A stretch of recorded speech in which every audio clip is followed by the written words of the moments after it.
Welcome to the DevExpress Learn Now series, quick tutorials to help you get started using DevExpress controls.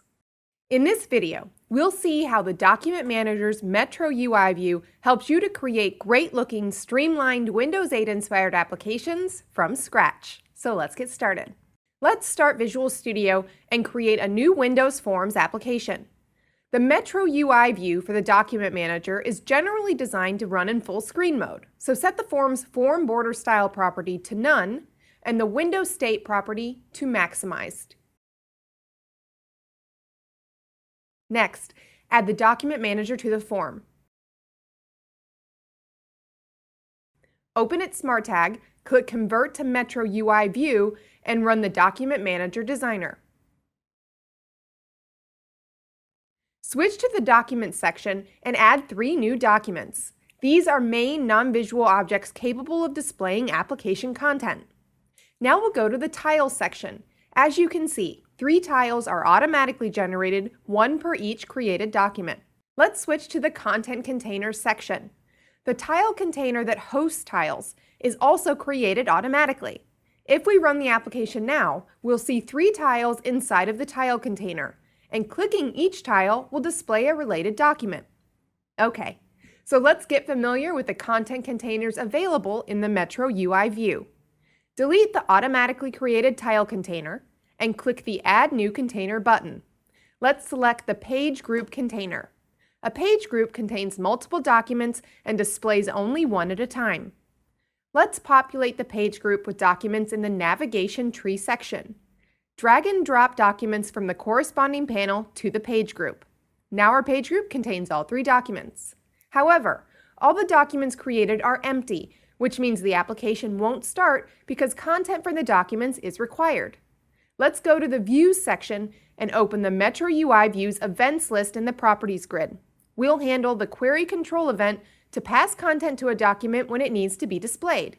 In this example, let's fill the documents with a new rich edit control for their content. Now, let's run the application. We now see a page group container and 3 document shortcuts at the top right corner, allowing you to navigate through the documents.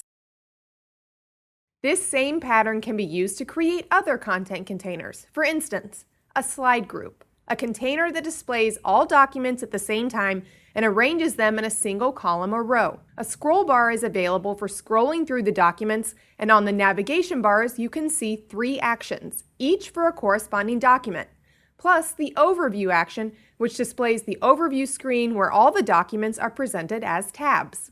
Next, split groups. Much like slide groups, these arrange documents in a single column or row, but display all documents inside one screen. Users can resize documents by dragging split bars that detach neighboring documents.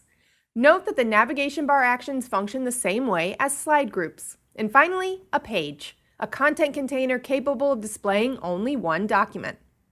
Now let's see how to mix multiple content containers and build multi-level application hierarchy. We'll create 3 new documents. Note, do not delete the automatically created tile container here.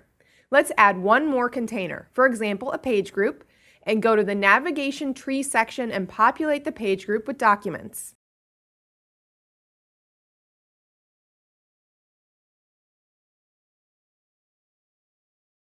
Now drag and drop the page group to the tile container's activation target item. The activation target points to a container or a document that will display when the current object gets activated. In our case, clicking any tile within the tile container will display the corresponding document within a page group that contains all documents. Finally, let's run the application and see the results. For more info, see our Getting Started topics in the documentation. Thanks for watching. Let's see what develops.